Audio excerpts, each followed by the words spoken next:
This In the Wild with Chris. When you're out hiking or camping, it's always nice to get something warm to drink or eat.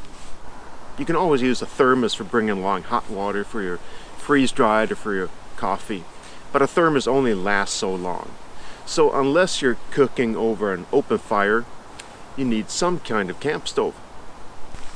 If you're new to camp stoves, there are a couple of questions you have to ask yourself before getting one. Question number one, what will you use it for? Will it be for just heating up water for your freeze-dried and coffee, or do you want a stove you can cook a complete meal on? Question number two is, what kind of fuel do you want to use? There are several options out there. There is alcohol, multi-fuel, gas, solid tabs, gels. But to keep it simple in this video, I'm going to stick to alcohol and gas. When it comes to alcohol, you have two options. You can go with ethanol, which is efficient but gives off a lot of soot. Or you can go with methanol that doesn't soot, but it's quite poisonous. What I have here is denatured alcohol, which is ethanol where they've added a little bit of methanol or some other substance to make it unpotable so you can't drink it. I will not go into the hazards besides. Don't drink it. Avoid getting it into your water or food. And use your stove in a well-ventilated place. The alcohol burner is quite easy to use. You just pour it into the burner, let it sit for a bit and soak in. And then matches is the most efficient way to light it.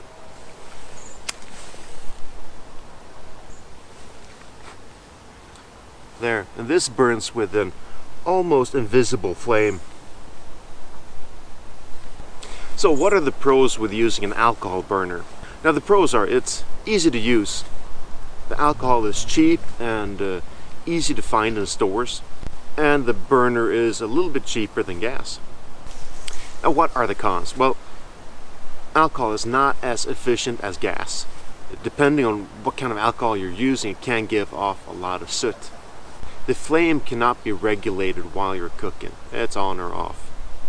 And you cannot refill the burner while you're cooking. You have to, if you run out of fuel, you have to let it sit and cool off before refilling it. Now when it comes to gas, there are different types you can use, mainly depending on what kind of temperatures you're out hiking or camping in. You have normal gas, you have winter gas. But they're all different mixes of butane and propane. What are the pros with gas? Well, the gas tubes are very handy. They come in different sizes. They're available in outdoor stores and in some hardware stores. It's easy to adjust the heat while you're cooking, and they're quite safe to handle. The cons with gas is that the effect drops with the temperature. When it gets colder, you get less effect out of it. The gas is more expensive than fluids like alcohol, and the gas canisters are not recyclable.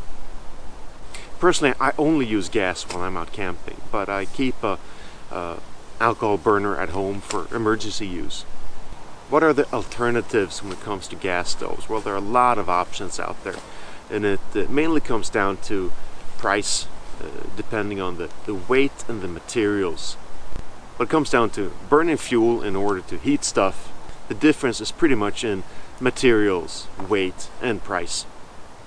Now, when you're looking for a good stove, there are different variants you can use. There is a bare bones. You just have a small burner that you mount on the top of the gas canister and just use a small titanium pot. This is the bare bones, and not counting the gas, it weighs about 300 grams. That was a bare bones. Then you have the more efficient. This is the Optimus Electra. It comes with a burner, windshield, and 2 pots, and it weighs in about 400 grams without the gas. I also have here a little foot, because it can get quite unstable with just the gas canister at the bottom. This kind of stove comes in several models and brands. The Optimus is one example. You have the Jetboil, very nice and efficient. These kind of options, they're lightweight, they're very efficient. but you can't really do much more than boil water or soups or stews in it. If you want to cook a complete meal, you have to go to a kind of different camp stove.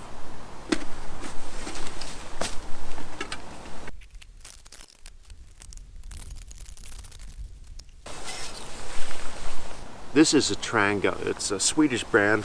It's been around since 1951. You can get it with an alcohol burner, multi-fuel. Here I got the gas adapter.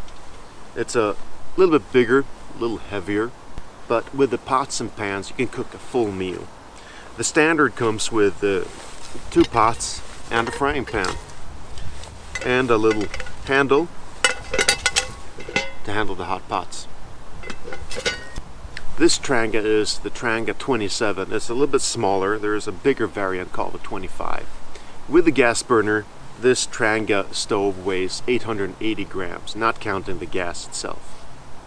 Well, this was the basics on camp stoves. First you had what kind of fuels do you want to use? Do you want to use alcohol or gas? And the second question is, what do you want to do with them? Do you want to just boil water, or do you want to cook a complete meal? I hope you enjoyed this and found this useful. If you did, please give it a like, share this video, and subscribe to my channel. Till next time, this is In the Wild with Chris, and I'm out.